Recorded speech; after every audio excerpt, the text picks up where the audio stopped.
Sir, please, just let me work off the debt. Richard Whitmore III looked up from his poker chips and laughed. Work it off? A black cleaning lady paying back $15,000? He shook his head. Your kind can barely count to 10. He stood, towering over Denise in her stained uniform. 12 years mopping my floors. 12 years shuffling in here like you belong. You don't. His lip curled. You smell like bleach and poverty. And that boy of yours, in his little ghetto hoodie, he'll end up just like you, serving people like me forever. Executives laughed. Someone pulled out a phone and started live streaming. Security guards watched with folded arms. Not one person moved. A 10-year-old black boy stood frozen, watching his mother be destroyed. But here's what none of them knew. That ghetto kid? He was about to sit at that poker table, and in one hand, he would take everything from the richest man in the room. To understand what happened that night, you need to understand two different worlds. The first world sat 63 floors above Manhattan. The Whitmore Capitol penthouse, a palace of leather chairs, crystal decanters, and hand-rolled Cuban cigars. A private poker room with custom mahogany tables and green felt imported from Monaco. On the walls hung photographs of Richard Whitmore III shaking hands with senators, celebrities, and Fortune 500 CEOs. In a glass case near the bar, 3 trophies gleamed under soft lighting. Amateur Poker Circuit Championships, Richard's pride and joy. He'd spent over $50,000 a year on private coaches, flew to Vegas 6 times annually, and never missed a World Series of poker broadcast. He wasn't just rich, he was third-generation rich. His grandfather built the fortune. His father doubled it. Richard? He'd never earned a single dollar in his life.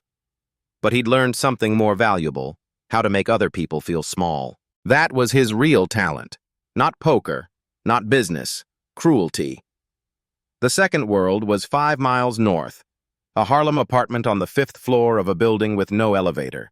Cracked windows that let in winter drafts, radiators that clanked and groaned but only worked half the time. A kitchen table covered in library books and a folding chair with duct tape on the seat. The walls were bare except for one thing, a framed photograph of a man in military uniform holding a deck of cards. This was Preston Foster's world. Preston was 10 years old, small for his age, the kind of small that made bullies think he was an easy target. Quiet in a way that made teachers forget he was in the room.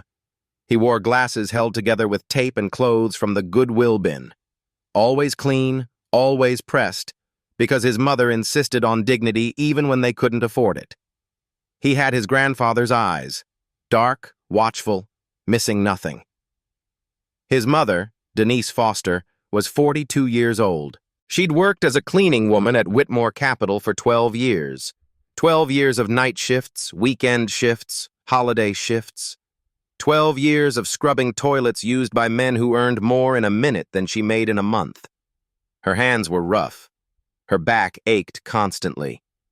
But she never complained. Not once. Because every dollar went toward Preston's future. She dreamed of college for him, a scholarship, a way out. What Denise didn't know, what she couldn't have known, was that her son had already found a way out, just not the kind she expected. 3 years ago, Preston's grandfather William had taught him to play cards. Not Go Fish, not Old Maid. Real poker. Texas Hold'em. The mathematics of probability. The psychology of reading people. The discipline of controlling your emotions when everything is on the line.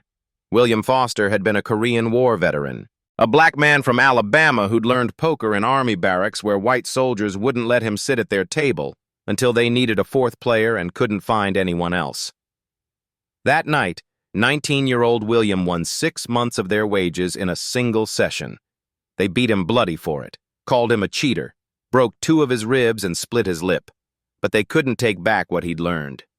After the war, William played underground games in Chicago, back rooms, basement clubs, the only places a black man could play for real stakes in 1950s America. He made enough money to buy a house, lost it to a con man who stacked the deck against him. The game was honest, he always told Preston. It was the world that cheated. William died when Preston was 7. Cancer ate him from the inside out. But in those last 3 years of his life, he'd poured everything he knew into his grandson. Every trick, every tell, every mathematical formula for calculating odds in real time. And Preston? Preston was better than his grandfather had ever been. At 10 years old, Preston could calculate pot odds faster than most adults could add single digits. He could spot a bluff from the twitch of an eyebrow, the rhythm of breathing, the way someone's fingers moved toward their chips. He had what gamblers called the gift, an almost supernatural ability to read people. For the past 2 years, he'd been playing online poker under the username Ghost12. No one knew his real identity. No one knew he was a child. All they knew was that Ghost12 had climbed into the top 200 players nationally, beating lawyers, doctors, professional gamblers, and Wall Street traders who had decades more experience. Preston never told his mother. She'd forbidden gambling after watching it consume her father's generation. So he played in secret late at night on a cracked tablet he'd bought for $30 at a pawn shop. He wasn't playing for money. The online sites didn't allow real cash for minors. He was playing for something else. He was keeping a promise. Now, back to the penthouse. Richard Whitmore III stood at the center of the room like a king surveying his kingdom. 58 years old, silver hair perfectly styled, a $5,000 suit, a Rolex that cost more than Denise's annual salary. Around him, the usual Saturday night crowd had gathered. Junior executives hoping to impress the boss, a few hedge fund managers nursing expensive whiskeys, security guards pretending not to watch while watching everything. Eleanor Davis stood near the window, silent as always. 35 years old, sharp-eyed, Richard's executive assistant for 5 years. She'd seen everything, documented everything, said nothing, waiting for the right moment. James Wilson, the weekend security guard, stood by the elevator. 60 years old.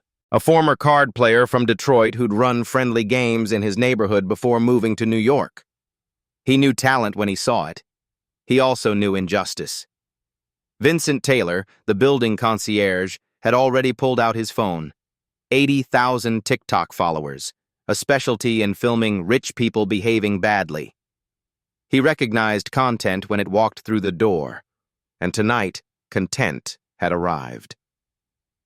Finally, there was Thomas Whitmore, 28 years old, Richard's only son, weak, quiet, constantly humiliated by his father in front of others.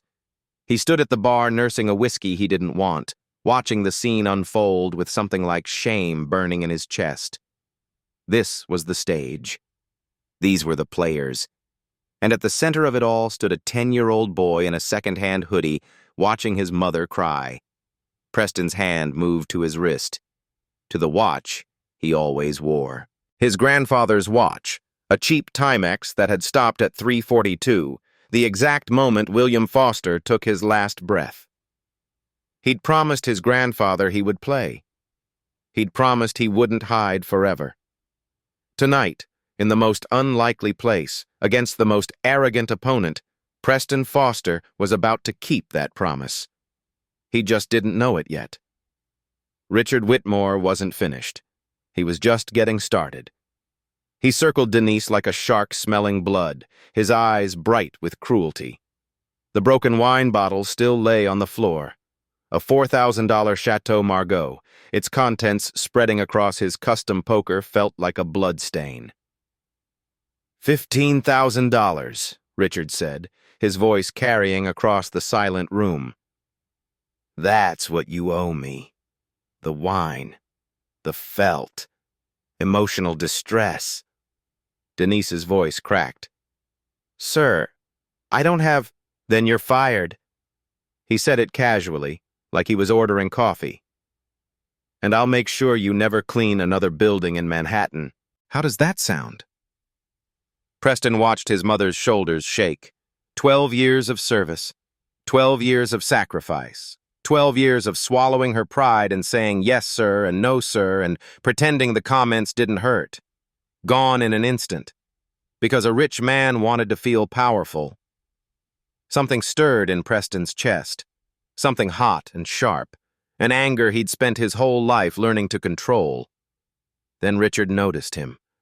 Really noticed him. "This is your son." Richard walked closer, looking Preston up and down like he was examining something unpleasant stuck to his shoe. "The one who's going to make it out of the ghetto?" Preston said nothing. His grandfather had taught him that. "He doesn't talk much, does he?" Richard laughed. "Maybe that's smart. Nothing intelligent to say anyway. Probably gets that from you." The executives chuckled on cue. Always on cue. Richard turned back toward the poker table, then stopped. A new idea flickered across his face, the kind of idea that men like him mistake for genius. "Actually," Richard said slowly, "I'm feeling generous tonight." He gestured to the mahogany table, the green felt, the neatly stacked chips. "One hand, Texas Hold'em, your son against me." Denise stepped forward, her body between Richard and Preston. "No, absolutely not." "Let me finish." Richard held up a hand, his Rolex glinting. "If the boy wins, your debt disappears.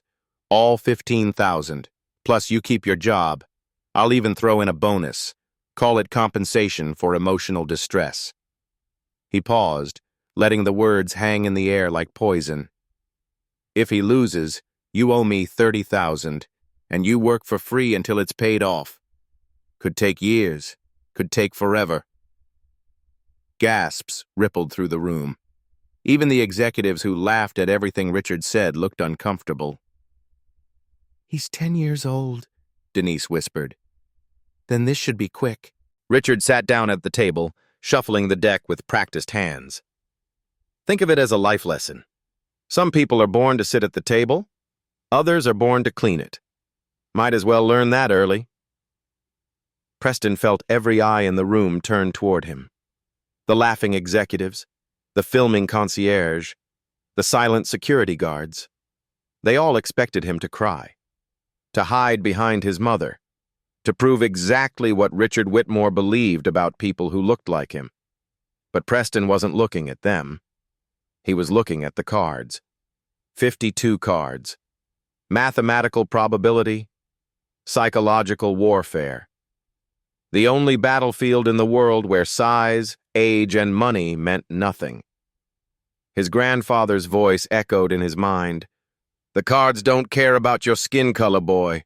Only about what's in your head and what's in your heart." Preston touched the watch on his wrist. 3:42. Then he walked to the table. "Preston, no." Denise reached for him. "It's okay, Mom." His voice was quiet but steady. "I'll play." Before we see what happened next, you need to understand where Preston learned to play. You need to understand the promise.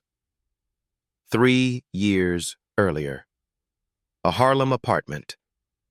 Summer heat pressing through windows that didn't close properly. William Foster sat at the kitchen table, a worn deck of cards in his arthritic hands. 75 years old. Oxygen tank by his side. A cough that rattled his whole body every few minutes. But when he shuffled those cards, his hands were steady. Fluid. Like a pianist returning to a beloved instrument after years away. 7-year-old Preston watched, mesmerized. "Poker ain't about the cards," William said, dealing 2 hands face down. "That's the first thing you need to understand. Most people think it's about luck, about getting good cards. They're wrong." "Then what's it about, Grandpa?" William smiled, the kind of smile that held decades of hard-won wisdom. "It's about the person holding them. Their fears, their hopes, their tells." He tapped his temple with one gnarled finger. "You learn to read people, you can beat anyone. I don't care if they've got pocket aces and you've got nothing. If you can see inside their head, you win." "How do you see inside their head?" You watch. Their eyes. Do they look at their chips when they're strong or when they're weak? Their hands. Do they tremble when they're bluffing or when they're excited? The rhythm of their breath. The way they sit. William leaned forward. People can't help telling the truth, Preston. Their bodies betray them every single time. You just have to learn to listen. Over the next year, William taught Preston everything. Pot odds, the mathematical relationship between the size of the pot and the size of the bet. Implied odds, calculating future value based on how opponents might react. Position play, why acting last gives you power. Hand ranges, thinking about all the possible cards an opponent might hold, not just one hand. They used dried beans as chips, a cardboard box as a card protector, the kitchen table as their casino. No fancy equipment, no expensive coaches, just a dying old man and a child who listened with everything he had. But more than techniques, William taught Preston philosophy. Your great-great-grandmother was born into slavery, William said one evening, the sunset painting the kitchen orange through the dirty windows. Couldn't read, couldn't write, couldn't own nothing, not even herself. But you know what they couldn't stop? Preston shook his head.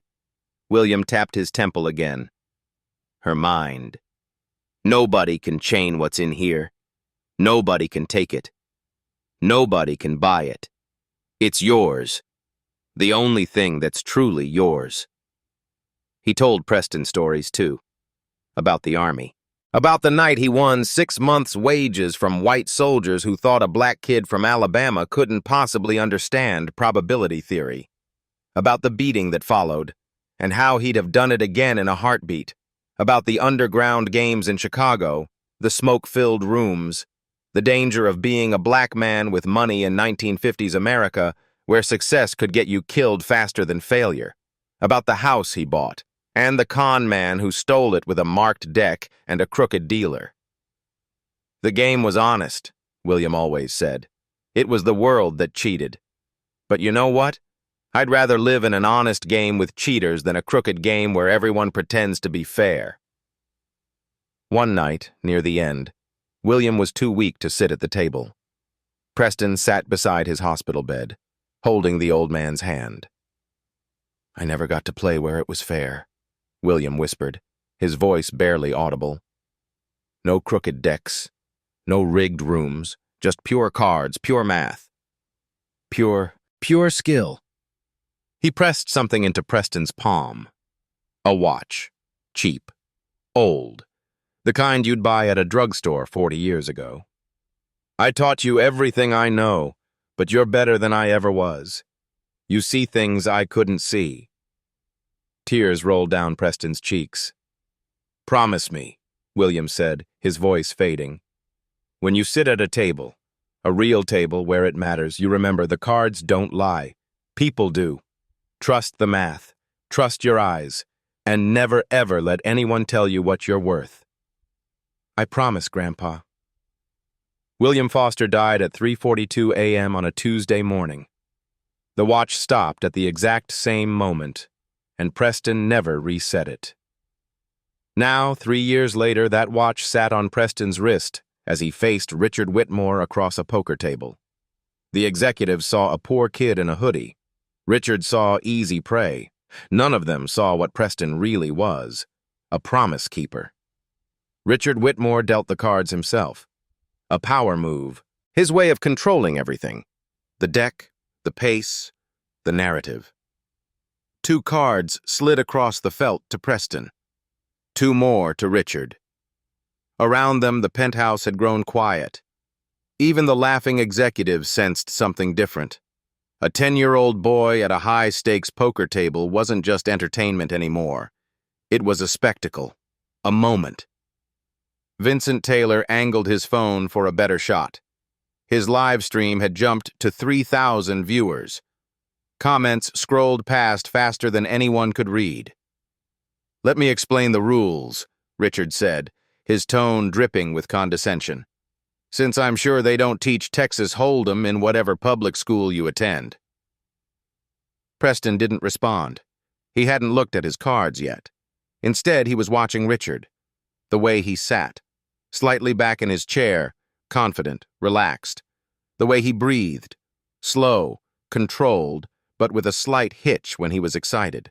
The micro-expressions flickering across his face, tiny muscles around his eyes that tightened when he felt strong. In poker, these are called tells, unconscious signals that reveal what a player is thinking. Most people can't control them. Most people don't even know they have them. Preston had been reading tells since he was 7 years old. Richard's tells were obvious. Amateur hour. When he was confident, he sat back and spread his arms. When he was nervous, he touched his chips before betting, a self-soothing gesture.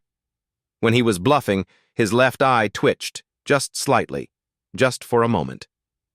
Preston cataloged all of this in the first 30 seconds. "You going to look at your cards?" Richard asked. "Or are you too scared?" Preston finally glanced down, lifted the corners of his cards just slightly, a technique his grandfather had taught him, revealing nothing to observers.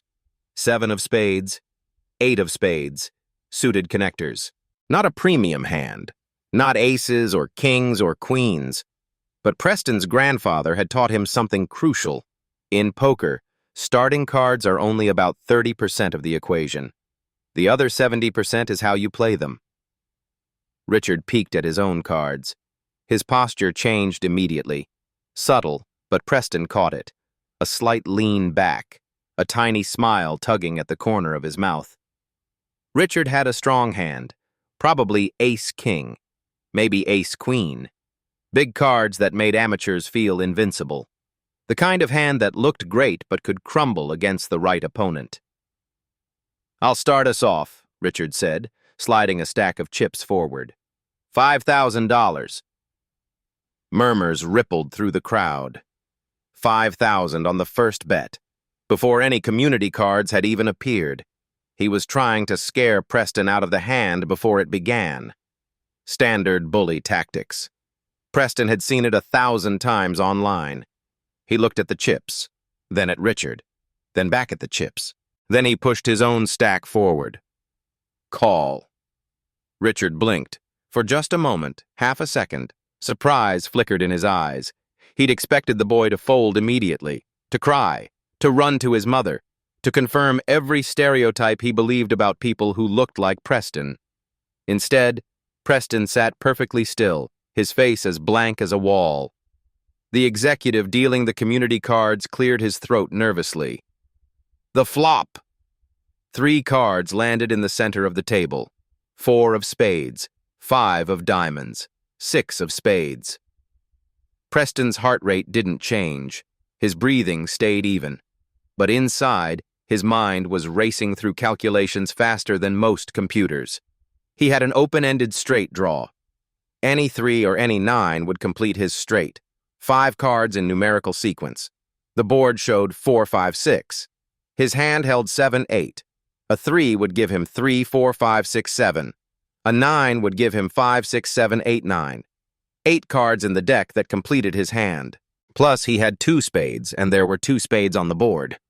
9 more spades in the deck could give him a flush. 5 cards of the same suit.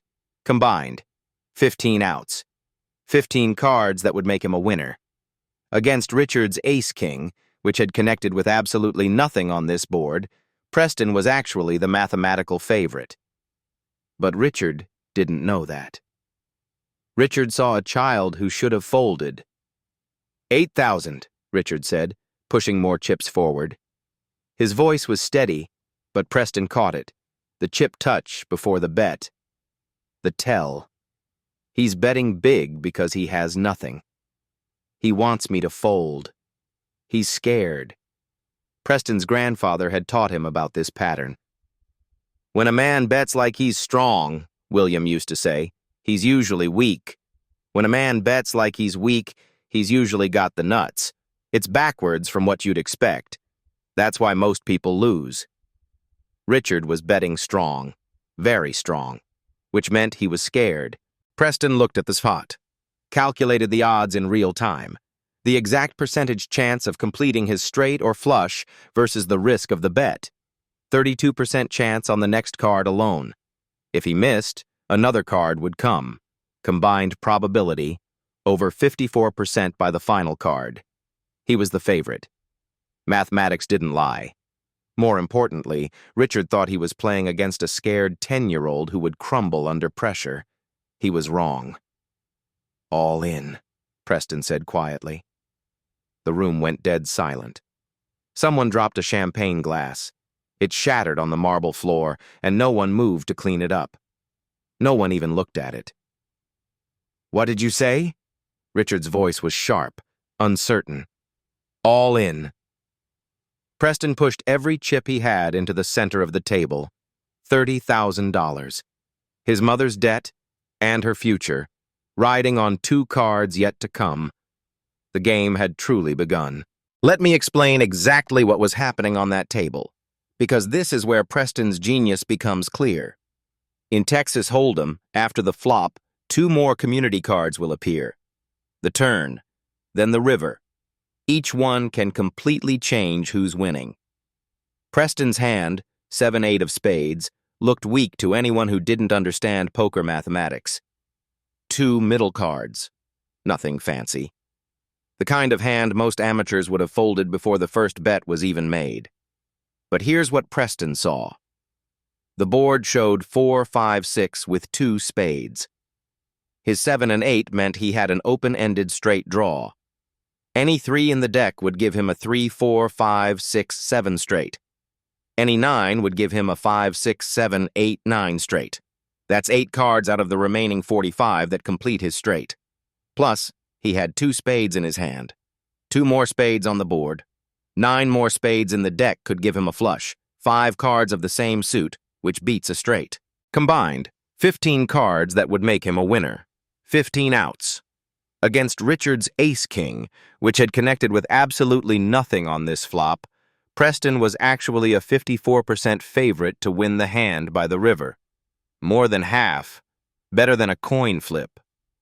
Richard didn't understand any of this. He saw a child who had bet everything on luck. He saw desperation where there was calculation. He saw weakness where there was strength. The executive dealer reached for the deck. His hand trembled slightly. The turn. 1 card, face up, in the center of the table. 9 of hearts. Preston's face didn't move. Not a muscle. Not a twitch. His grandfather had taught him about this too. The discipline of showing nothing, of becoming a statue. But inside? Inside, fireworks exploded. He'd made his straight. 5 to 6, 7, 8, 9. The best hand possible with these cards. Unbeatable unless Richard somehow made a flush or a full house on the final card. The odds of that? Less than 4%. Richard was drawing dead. He just didn't know it yet. "Well," Richard said, studying the board with false confidence, "I can still win. Any ace or king gives me top pair. That beats whatever garbage you're holding." He was completely wrong. Even if an ace or king came on the river, Preston's straight would still beat Richard's pair. But Richard's ego wouldn't let him see the truth. He'd already decided the story. Rich man beats poor kid, natural order restored. Reality had other plans. Richard started talking. Nervous players always talk. They fill silence with words because they can't stand the pressure. "You know, I almost feel bad for you," Richard said, adjusting his cuffs. This was supposed to be educational, a lesson about knowing your place in the world. He leaned back, performing for his audience. "Your grandfather was a janitor, right? Your mother's a cleaning lady. And here you are, pretending to be a poker player, pretending to belong at this table." His lip curled. "Some people are born to sit at the table, boy. Others are born to clean it. That's just the natural order of things." Denise's fist clenched so hard her nails drew blood from her palm. She wanted to scream, to fly across the room and defend her son. But something in Preston's posture kept her frozen. He was so calm, so still, like he knew something no one else did. Preston finally spoke. "My grandfather taught me something about cards." Richard raised an eyebrow, amused. Oh? And what's that? He said cards reveal character. Preston's voice was quiet but steady, far too steady for a 10-year-old facing down a billionaire. You've been talking for 5 minutes now, insulting my family, telling me what I am and what I'll never be. He paused. But you haven't looked at my hands once. Richard frowned. What? A real poker player watches everything. Eyes, breathing, micro-expressions, the way someone holds their cards, the rhythm of their betting. Preston tilted his head slightly. You've been so busy performing for your friends, so busy proving how powerful you are, that you haven't actually read me at all. The room went dead silent. That's how I know you've already lost. Richard's face turned red. His jaw tightened. His hand moved toward his chips, the nervous tell, the self-soothing gesture, even though there was nothing left to bet. He was rattled, genuinely rattled, by a 10-year-old child. Vincent's live stream had exploded. 75,000 viewers, comments flooding faster than anyone could read. Who is this kid? He's so calm, what the actual hell? Please tell me the rich guy loses. This kid is built different. Had justice at the table. A news producer watching from her apartment across town was already calling her editor. Get someone to the Whitmore building, now. This is going viral. In the penthouse, the crowd had shifted. The laughing executives weren't laughing anymore. They were watching with something like fascination and something like fear. What if the kid actually won? A cleaner standing near the back, one of Denise's co-workers, made the sign of the cross. Thomas Whitmore, Richard's son, set down his whiskey untouched. He stared at his father, red-faced, sweating, desperately trying to maintain control, and then at Preston, calm, composed, dignified. For the first time in his life, Thomas felt something he'd never allowed himself to feel before. Shame. Not for himself, for his father, for everything the Whitmore name represented. Eleanor Davis had moved closer to the table. Her mind was racing. Ghost 12. The online player she'd followed for months.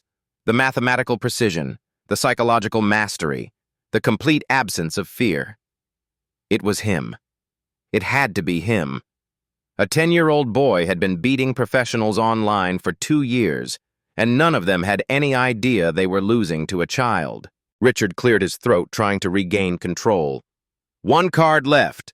One card, and this is over. I've come back from worse. You keep saying that, Preston replied, because it's true. Preston tilted his head slightly. Then why are you sweating? Richard's hand shot to his forehead.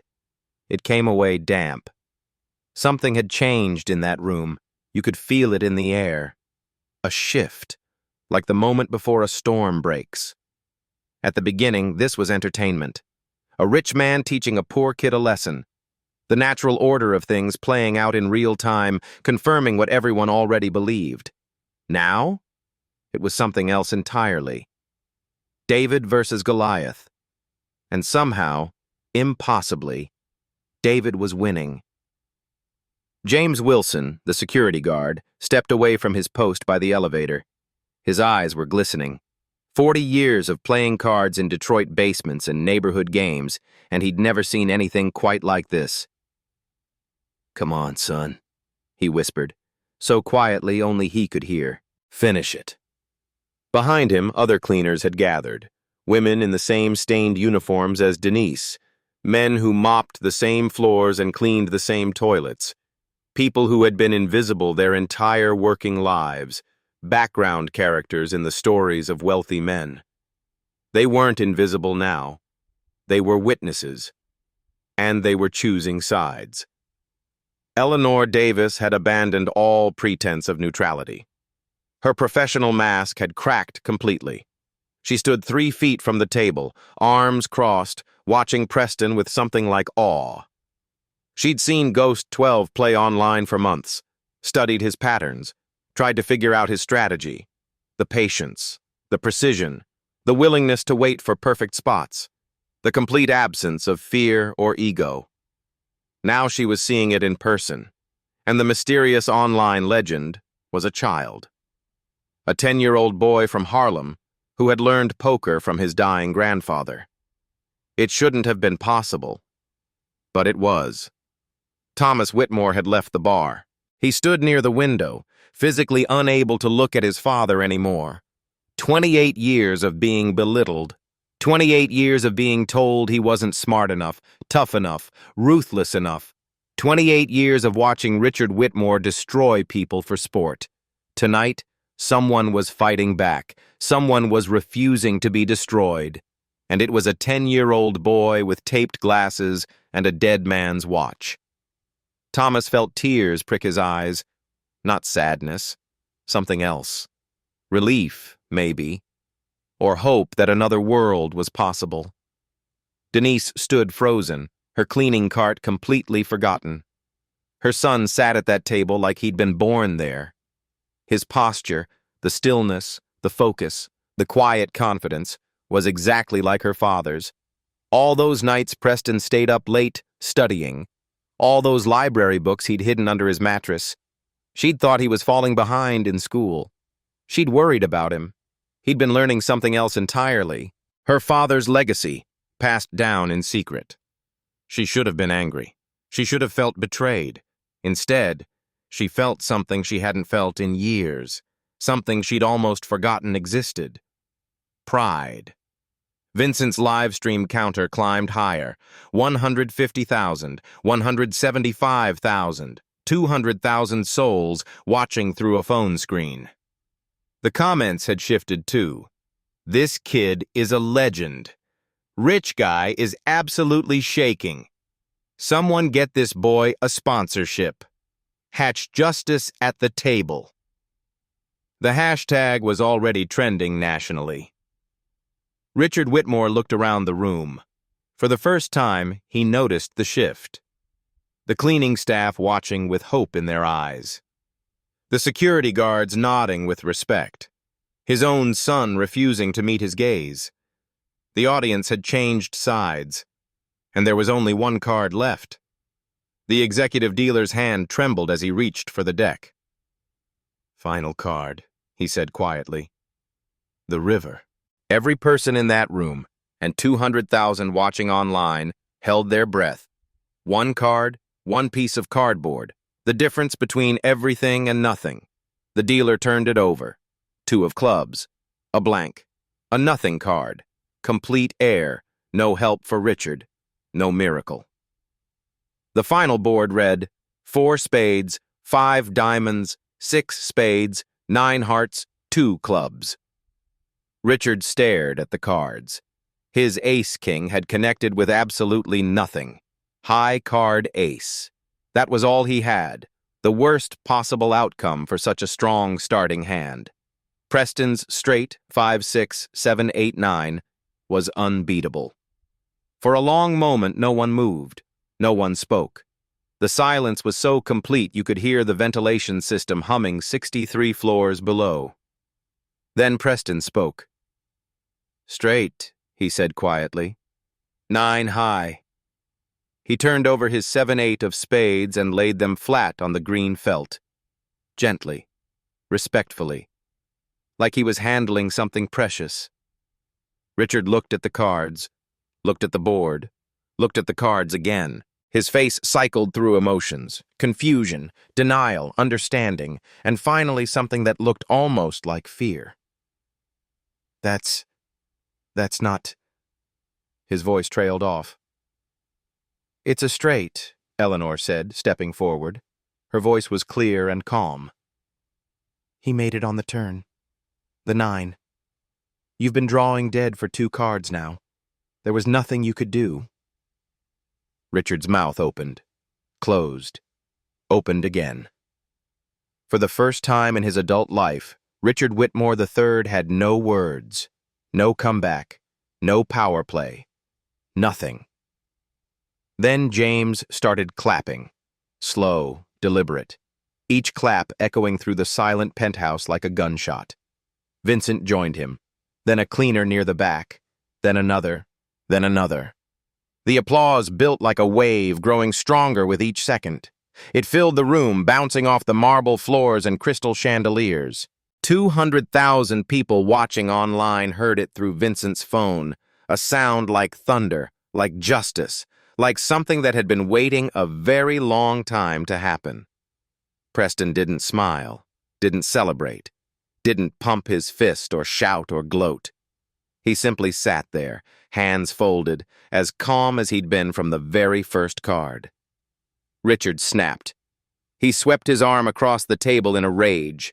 Cards scattered everywhere. Chips flew across the felt and clattered to the floor. A crystal glass crashed against the marble, shattering into 1,000 pieces. "This is ridiculous!" His voice cracked, high and desperate. "He cheated! He must have cheated! There's no way!" Preston looked at him with something that might have been pity.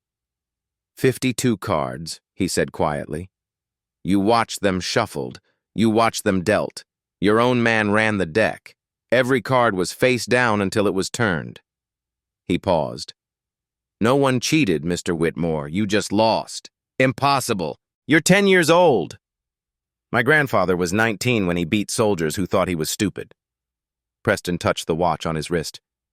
"Age doesn't matter at the table. Only skill. Only preparation. Only heart." Richard turned to the room desperately, looking for support. Someone, anyone. He must have had help. A device. Something. But no one answered. The executives looked away, suddenly fascinated by their shoes. Security guards studied the ceiling. Even Thomas wouldn't meet his father's eyes. Richard Whitmore was alone. Completely, utterly alone. Denise moved first. She crossed the room in 5 quick steps and pulled Preston into her arms, holding him like she might never let go.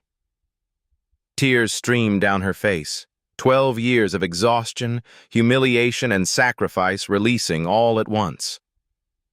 "Baby," she whispered into his hair. When did you learn?" "Grandpa taught me," Preston said softly. "Before he died. He made me promise to play." Denise sobbed harder. She understood now. Everything. The late nights, the hidden books, the way Preston had sometimes stared into space with that familiar focus. Her father wasn't gone. He was right here, living in her son. The elevator doors hadn't even closed before the internet exploded. Vincent's live stream hit 500,000 views, then 1 million, then 2 million. The clip of Richard's racist taunts, "Your kind can barely count to 10, was everywhere within minutes. TikTok, Twitter, YouTube, Facebook, Reddit, every platform, every corner of the digital world.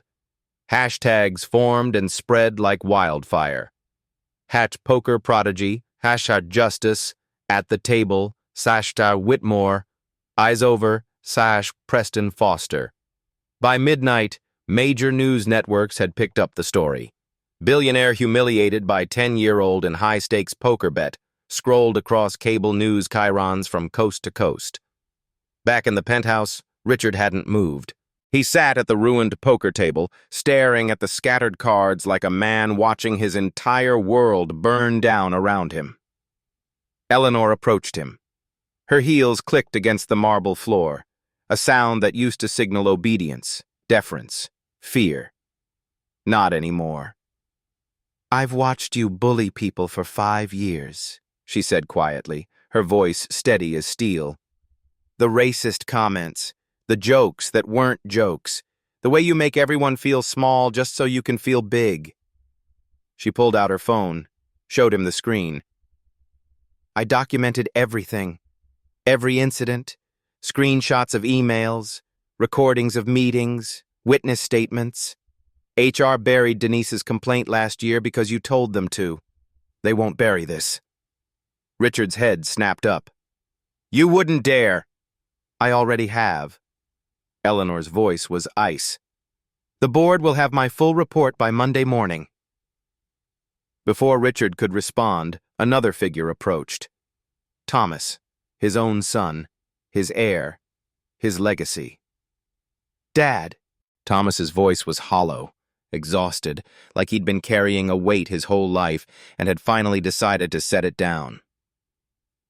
"My whole life you told me winning is everything. Nice guys finish last. Power is all that matters. Crush or be crushed."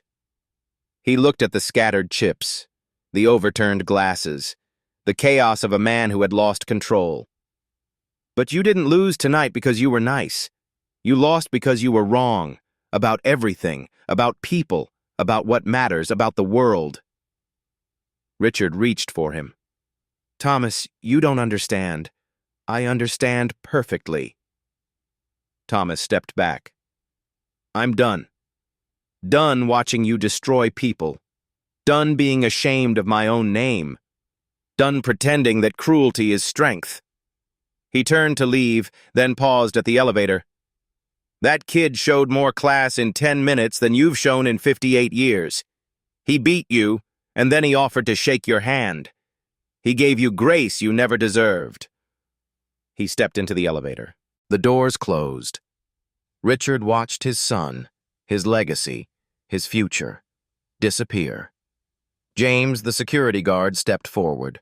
His voice was calm, almost gentle. "Sir, 1,000,000 people just watched you call a child a racist insult and then lose to him at your own game. I don't think lawyers help with that kind of thing." Richard looked around desperately. "Someone, anyone, I can pay." But the security guards were stepping aside. The executives were gathering their coats and hurrying toward the exits. The cleaning staff stood together in silent solidarity, their invisible labor finally visible. No one was protecting Richard Whitmore anymore. Outside the building, a crowd had gathered. Phones held high, lights glowing in the darkness. A chant building, "Let him speak! Let him speak!" Preston and Denise emerged from the lobby into a storm of camera flashes. Microphones thrust forward, voices calling out questions. A reporter pushed through the crowd. "Preston, you just beat one of the wealthiest men in New York. What do you want people to know?"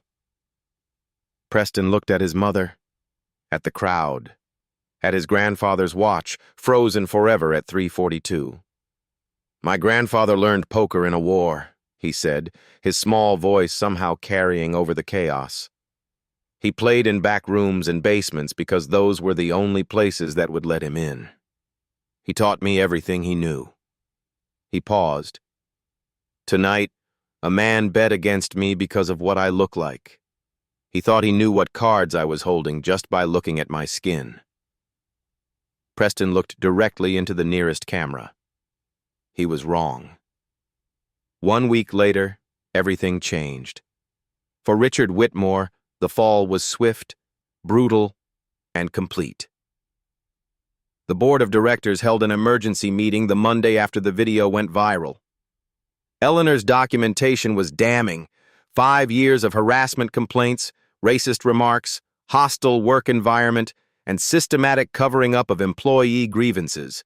3 more employees came forward with their own stories within 48 hours. Then 5 more. Then a dozen. By Wednesday, major clients began pulling their investments. Pension funds managing retirement savings for teachers and firefighters, university endowments, charitable foundations that couldn't afford the association. The viral video was cited in every withdrawal statement.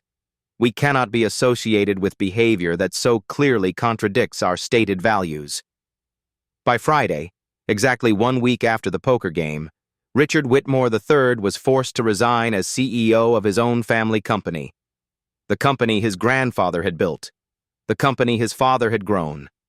Gone in 7 days because he couldn't resist humiliating a cleaning woman and her son. His son Thomas was appointed interim chairman. His first official act was to issue a public apology and announce a complete review of company culture and practices. Richard's PR team attempted damage control, a hastily announced donation to inner-city youth programs, a carefully worded apology that blamed poor judgment and the stress of the moment. An interview request with a sympathetic morning show where he could tell his side of the story. None of it worked. The internet had already decided. "Don't be a Whitmore" became slang for arrogant failure. His face became a meme. Screenshots of his shocked expression when Preston revealed the winning hand, captioned with phrases like, "When you find out the kid you were bullying is actually a genius." 1 month later, Richard attended a charity gala, the same gala he used to dominate, where CEOs and politicians used to line up to shake his hand and laugh at his jokes. He was seated at a back table. No one approached him. No one spoke to him. When he tried to join a conversation, people suddenly remembered somewhere else they needed to be. He left before dessert was served. Alone. His empire hadn't just cracked. It had crumbled to dust. For Preston, the aftermath was something else entirely. 3 days after the video went viral, MIT called. Not the admissions office, the mathematics department directly. "We have a program for exceptional young minds," the professor said. "Full scholarship when you're ready for college, but in the meantime, we'd like to invite you to our summer institute.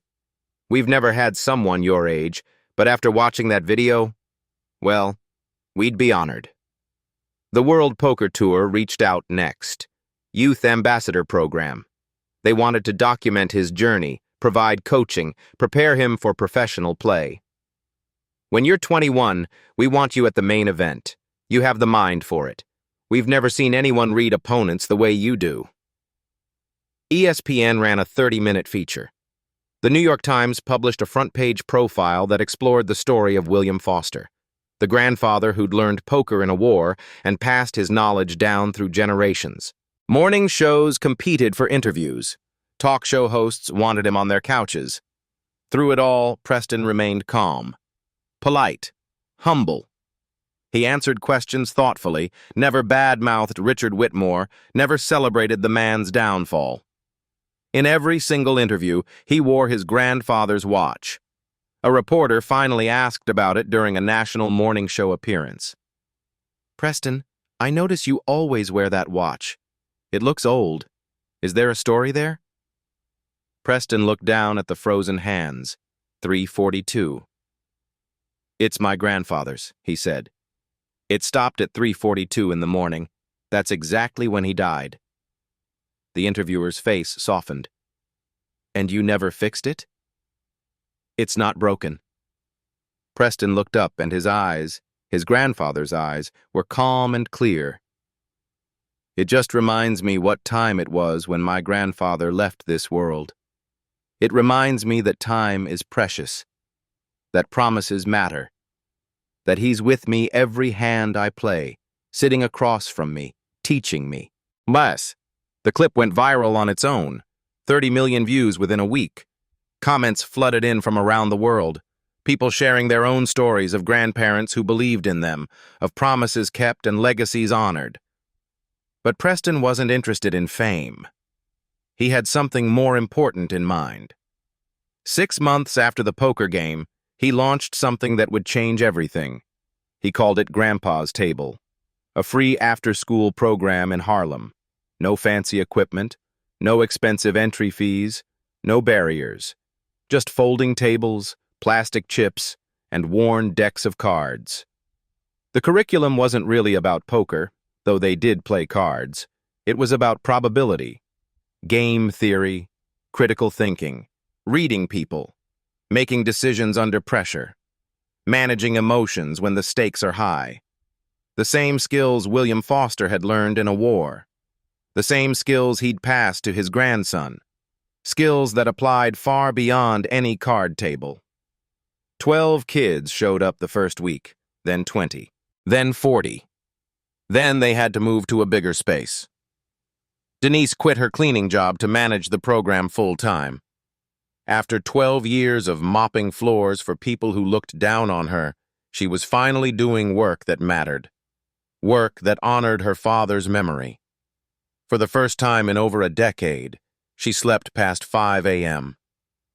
James Wilson, the security guard from Whitmore Capital, volunteered as an instructor. He taught the kids games he'd learned growing up in Detroit. His 3 grandchildren became regulars at the program. Eleanor Davis left corporate life entirely and published an article that went viral. What I saw, 5 years of silent complicity. She now consults for organizations trying to fix toxic workplace cultures. On weekends, she helps with Grandpa's table. Thomas Whitmore quietly funds the program, anonymously. He's in therapy now, working through decades of damage. Learning to be the man his father never let him become. He hasn't spoken to Richard in months. One Saturday afternoon, 6 months after the poker game that changed everything, Preston stood at the front of a community center classroom. 20 kids sat around folding tables, cards in hand. Black kids, brown kids, white kids, kids from poverty, kids nobody expected anything from. Preston was explaining pot odds, making mathematics exciting. So, if there's $100 in the pot and you need to bet 20 to stay in, you need at least a 20% chance of winning for the math to work. How do we figure that out? Hands shot up everywhere. Answers flew. These kids, overlooked, underestimated, written off, were learning advanced mathematics without even realizing it. A small boy in the front row raised his hand, 12 years old, glasses held together with tape, clothes from the donation bin. He looked exactly like Preston had looked a year ago. Preston, what do we do when people say we're not smart enough for this stuff? Preston walked over and knelt down to eye level. Then you invite them to sit down. He reached into his pocket, pulled out a single card, the ace of spades, and you show them exactly what you're holding. The boy took the card, looked at it, smiled. Behind them, on the community center wall, hung a framed photograph.